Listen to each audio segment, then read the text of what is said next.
శ్రీ కాళికాదేవి జ్యోతిషాలయం. దూరంలో ఉన్న వారికి ఫోన్ ద్వారా జ్యోతిష్యం చెప్పబడును, పూజలు చేయబడును. మీకు ఎటువంటి సమస్యలు ఉన్నా జ్యోతిష్యం చెప్పబడును. తీరని సమస్యలకు ప్రత్యేకమైన హోమాలు చేయబడును. మీరు కోరుకున్న పనులు మూడో వ్యక్తికి తెలియకుండా చేయబడును. భార్యాభర్తల సమస్యలు, ప్రేమ సమస్యలు, కుటుంబ సమస్యలు, పెళ్లి, సంతాన సమస్యలు, మీకు ఎటువంటి సమస్యలు ఉన్నా జ్యోతిష్యం చెప్పబడును. గురూజీ గోవిందరాజు. Phone number 9398344096. అందరికీ నమస్కారం అండి. ఛానల్లోకి తిరిగి స్వాగతము. కన్యా రాశి వారి జాతకులు, మోసం మోసం మోసం. ఈ రోజు జరిగేదంతా మోసం. ఎవరు ఏది చెప్పినా చెప్పేదంతా మోసం. జాగ్రత్త వహించండి. ఎవరి మాయ మాటల్లో పడిపోయినా మభ్యపెట్టే వారి పట్ల మీరు శ్రద్ధ వహించిన ఈ రోజు జరిగేది మోసం. నమ్మక ద్రోహం కావచ్చు, లేదా ధన నష్టం కావచ్చు, మిమ్మల్ని అప్పుల ఊబిలోకి నెట్టేయచ్చు. ఇలా ఏ విధమైనటువంటి మోసమైనా మీ జీవితంలో జరగచ్చు. అది కూడా కేవలం ఒకరి వల్లే ఇదంతా జరుగుతుంది అంటే అతిశయోక్తి కాదు. కన్యా రాశి జాతకులు, ఏం జరగబోతుంది అసలు ఈ రోజున? ఎందుకు ఇంతటి విపత్కర పరిస్థితులు వచ్చాయి అంటే ఇది మీ గ్రహస్థితి. ఈ రోజున గ్రహస్థితి నీచంగా ఉందండి. ప్రతి ఒక్కరికి రోజు రోజుకి గ్రహస్థితి పెరగడం, తగ్గడం, నీచంగా మారడం ఇలాంటివి జరుగుతూ ఉంటాయి. ఇది సర్వసాధారణం. ఇది మన కర్మ ఫలితము. అయితే ఈ రోజున మాత్రం ఈ రాశి జాతకులు ఈ మోసం జరగక మానదు. ఎందుకు అంటే గనక తెలుసో తెలియకో చేసిన తప్పిదం కావచ్చు, శత్రువులు మీ మీద పన్నిన పన్నాగము కావచ్చు. తప్పించుకునే ప్రయత్నం చేయాలన్నా, ఈ యొక్క ఇబ్బంది నుంచి బయట పడిపోవాలన్నా మీరు చేయాల్సిన దేవతా ఆరాధన, పాటించాల్సిన పరిహారాలు కూడా ఈ విషయంలో క్షుణ్ణంగా చెబుతాము. ఒకసారి శ్రద్ధగా వీడియోని పూర్తిగా చూడండి. అప్పుడే మేము ఏం చెప్పబోతున్నామో మీకు అర్థమవుతుంది. వీడియో మీకు నచ్చితే తప్పకుండా లైక్ చేయండి. మీ లైక్ మాకెంతో సపోర్ట్ అండ్ ఎంకరేజ్మెంట్ గా ఉంటుంది. ఇక ఆలస్యం చేయకుండా వీడియోలోకి వచ్చేద్దాము. మీ వివాహ బంధంలో ఉంటే గనక వివాహితులు మూడవ వ్యక్తి ప్రమేయాన్ని మీ బంధంలోకి చొరబాటు కానివ్వద్దు. ధనపరమైన నిర్ణయాలు తీసుకునేటప్పుడు బయట వ్యక్తులతో ఈ రోజు సంప్రదించకూడదు.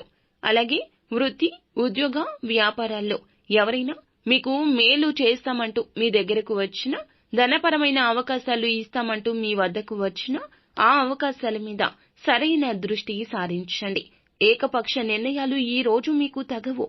మీ యొక్క కుటుంబ సభ్యుల యొక్క మాటను మాత్రం తప్పక పరిగణలోకి తీసుకోవాల్సిందే. భార్యాభర్తలు తగిన సమయాన్ని కేటాయించుకోండి.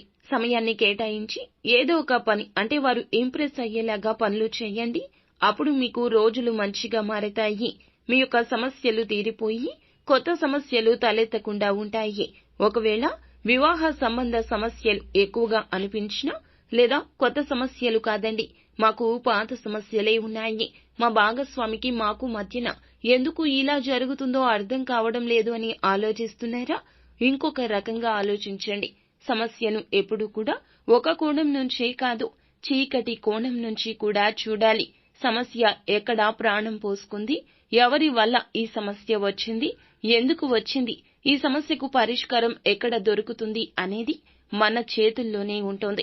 ఈ విషయం గమనించుకోలేకే వారి మీద వీరి మీద ఆధారపడుతున్నారు.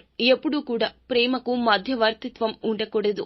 పెద్దల మధ్య పెట్టడము, ఈ యొక్క సమస్యను మనం పరిష్కరించుకుందాం అనుకోవడం, ఇది మీ యొక్క అశ్రద్ధ అవుతోంది. కాబట్టి నేరుగా వారి వద్దకు వెళ్ళండి. సమస్యకు ఎక్కడైతే ప్రాణం పోసుకుందో ఆ సమస్యను పరిష్కరించుకునే ప్రయత్నం మీకు మీరుగా చేయండి.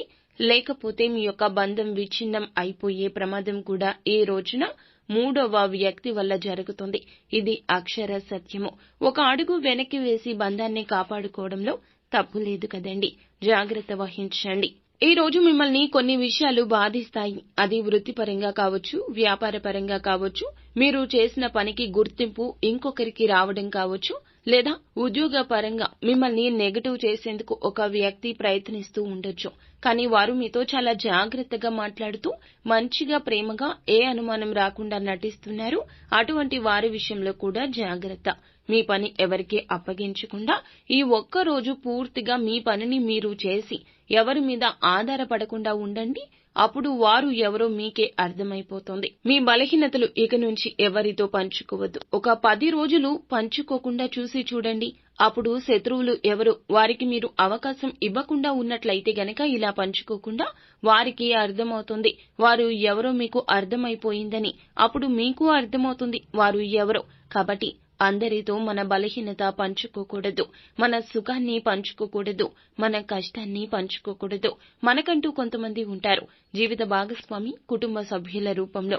వారు మన మంచి కోరుకుంటారు. కాబట్టి మీ కష్ట సుఖాలు వారితో మాత్రమే చెప్పుకోవాలి. ఈ రోజు జరిగే ఈ మోసం మీకు కనువిప్పు అవుతుంది. ఈ రోజున ఆకస్మికంగా ధనం వచ్చే అవకాశం కనిపిస్తుంది. కానీ ఆ ధనాన్ని ఖర్చు చేయకుండా స్థిరాస్తుల రూపంలో జాగ్రత్త చేసుకునే ప్రయత్నం చేయండి. అనవసరపు ఖర్చుల జోలికి వెళ్లొద్దు. అలాగే మీకు ఒక వ్యక్తి చెడు చేస్తున్నారు అని చెప్పాం కదండి, ఈ మూడవ వ్యక్తి ఇదంతా చేస్తున్నారు. వారు బంధుమిత్రుల్లో, స్నేహితుల్లో ఎక్కడైనా ఉండవచ్చును. వారి పట్ల అప్రమత్తంగా ఉండండి.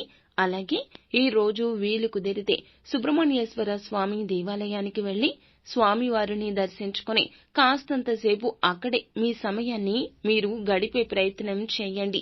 స్తోమతకు తగ్గట్లుగా పేదవారికి ఏదేని దానం చేయడం, ఈ రోజు వీలైతే గోమాత సేవలో సమయాన్ని గడపడం మంచిది. సో ఫ్రెండ్స్, చూసారుగా, ఈ వీడియో మీకు నచ్చితే తప్పకుండా లైక్ చేయండి. మరిన్ని వీడియోస్ కోసం మా ఛానల్ ని సబ్స్క్రైబ్ చేసుకుని ఫాలో అవ్వండి. Thank you.